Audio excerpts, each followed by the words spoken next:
ಹೊಸದಾಗಿ ಶುರು ಮಾಡ್ತಾ ಇದ್ರೆ ಒಂದು ಕ್ಲಾರಿಟಿ ಇರಬೇಕು ನಿಮ್ಮ ತಲೆಯಲ್ಲಿ, ನೀವು ಯಾವ ಥರ ಕಾಂಟೆಂಟ್ ಮಾಡ್ತಾ ಇದ್ದೀರಾ ಅಂತ.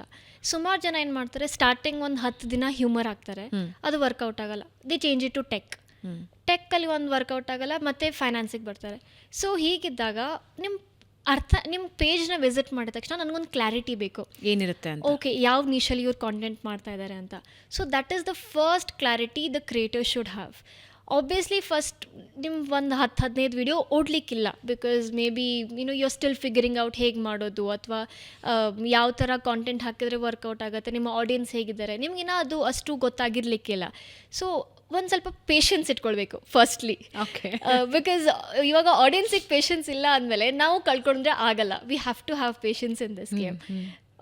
ಕ್ಲಾರಿಟಿ ಇರಬೇಕು ನಾವು ಯಾವ ನಿಶಲ್ಲಿ ಮಾಡ್ತಾ ಇದ್ದೀವಿ. ಸೆಕೆಂಡ್, ತಾಳ್ಮೆಯಿಂದ ವಿ ಶುಡ್ ಸಿ, ಓಕೆ ಇದು ವರ್ಕ್ ಆಗ್ತಾ ಇದೆಯಾ ಇಲ್ವಾ, ಆ್ಯಂಡ್ ಇಂಟ್ರ್ಯಾಕ್ಟ್ ವಿತ್ ಆಡಿಯನ್ಸ್. ಏನು ಇಷ್ಟ ಆಗ್ತಾ ಇದೆ ನಿಮ್ಮಲ್ಲಿ, ಅಥವಾ ನಾನು ಯಾವ ಥರ ಕಾಂಟೆಂಟ್ ಮಾಡಿದ್ರೆ you can change the format in the same niche. ಆದರೆ ಕಂಪ್ಲೀಟಾಗಿ ನೀಶೇ ಚೇಂಜ್ ಮಾಡ್ತೀರಾ ಅಂದರೆ it will not really work out.